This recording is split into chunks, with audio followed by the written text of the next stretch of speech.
So this is Rogue Chess. Tagline, I'm playing chess while you're playing checkers.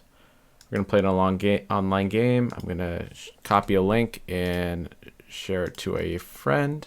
Yeah, he's white. The game starts off with blank pieces. We both start off with a king. Our king can move in any direction but one space at a time. The blank pieces basically act as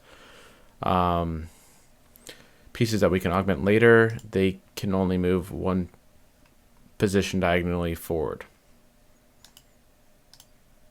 Okay, let's see. So I'm gonna do this.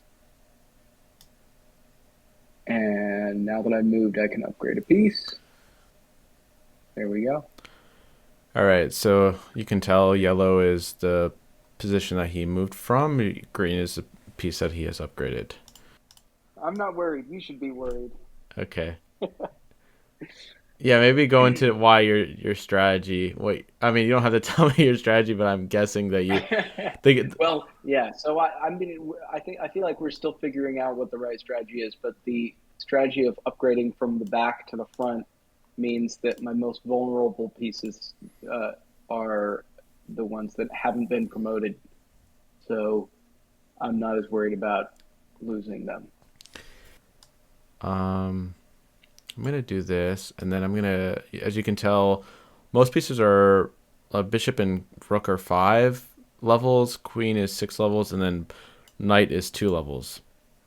Hey, it's Future Al here to explain some stuff. At level 1, all the chess pieces are more limited than their regular chess counterparts. However, as you increase the levels, their power increases. A level 1 knight has half of its moves. A level 2 knight moves exactly like chess. A bishop still moves diagonally, just up to 1 tile per level. A rook moves in the same directions, but also up to 1 tile per level. The queen level 1 matches the rook. A level 2 queen gets the bishop ability. Every odd level, its rook ability increases. Every even level, its bishop level is boosted. I'm going to do this. My friend's strategy has, like he said, mostly been upgrading his pieces from the back line. He primarily prioritizes queens because while they start off pretty slow, they ramp up towards the end game, increasing their power level. Knights are the strongest aggro piece because they have the shortest level and can therefore reach their full potential pretty fast. I am still tweaking the game a little bit, and I'm trying to make sure that turtling up is not, always the best strategy. So I want aggro moves to, be pretty competitive. I want the mid game to be pretty competitive, and so I am constantly tweaking and thinking through different ways in which I can improve the game. And so as you play this game, if you have any suggestions, feel free to let me know in the Discord, and I will take any of your feedback. Okay, so he's continuing to upgrade his queen pieces. The one in the back line is a level 5. I'm considering in this position whether or not to upgrade on the queen side to shore up that section. He moves his queen in the center of the board to increase its performance. A 5/6 queen can move basically up to 3 squares forward and then 2 squares in the diagonal. And I was going to counter the diagonal with my bishop level 1. He moves his pawn to try to trade a blank piece for a level 1 bishop.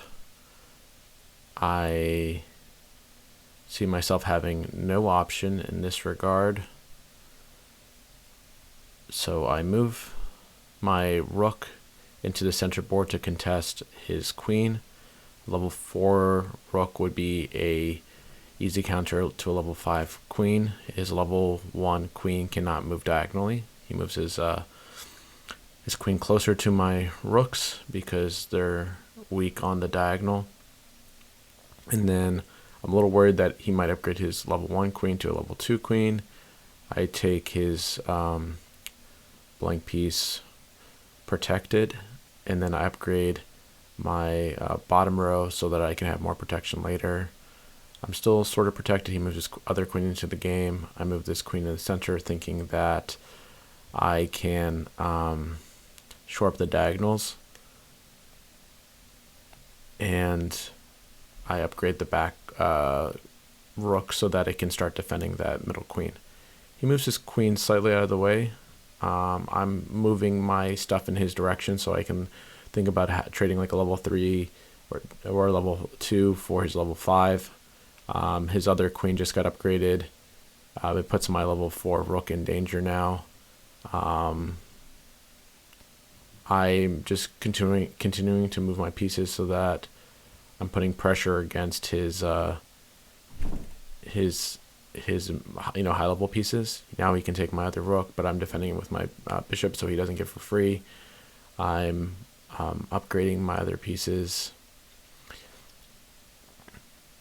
and I needed to defend my my other rooks. I've just upgraded my queen. He moved his queen so that he can attack both pieces at the same time. He upgrades his other queen, so he puts my knight in danger. I'm coming in. He brings his knight in, so he's attacked my piece. I'm bringing my queen in so I can defend that rook. He puts my king in check, so I have to defend my king with my Did you expect me to have rook. a brilliant follow-up move planned as well? No. Is there He just did it. I guess the only thing I could do is something like this. I think maybe I have to do this.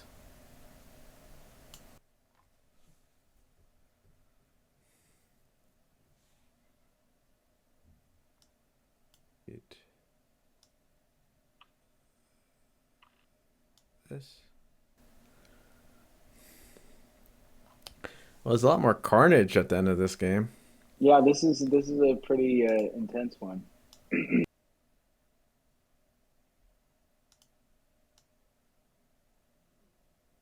knew I was going to do that?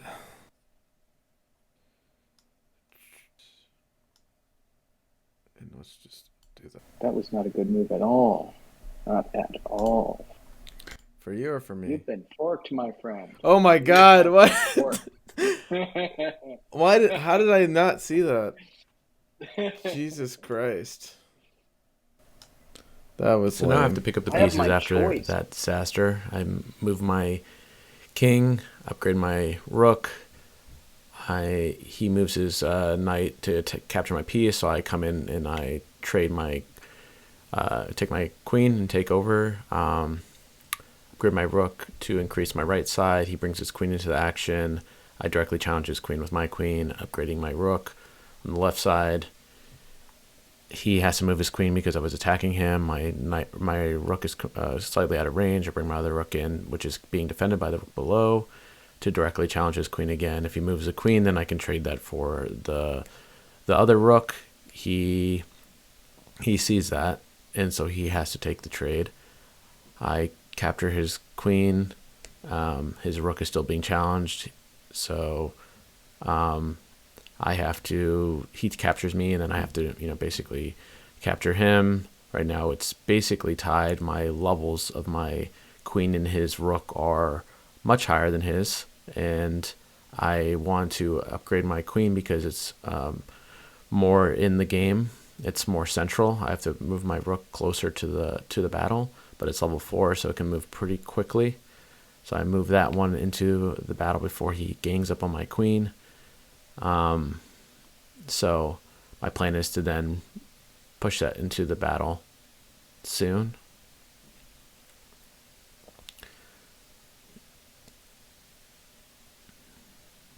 Then he moves his rook to challenge my king.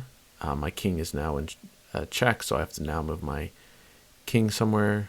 I'm scared to put into a range where I basically get blocked. He blocks my queen, so now I have to take his rook. So it's going to be a queen rook endgame, which I think queen is slightly favored because he can move around a little bit and just dodge me, and then slowly upgrade his queen. In my thinking that he's slightly advantaged, and this is going to be an endgame with one piece, two pieces versus two. I think slowly over time he's going to defeat me, or we're just going to end up in an endless draw. I just resign. I think that was good enough. That was a good demonstration.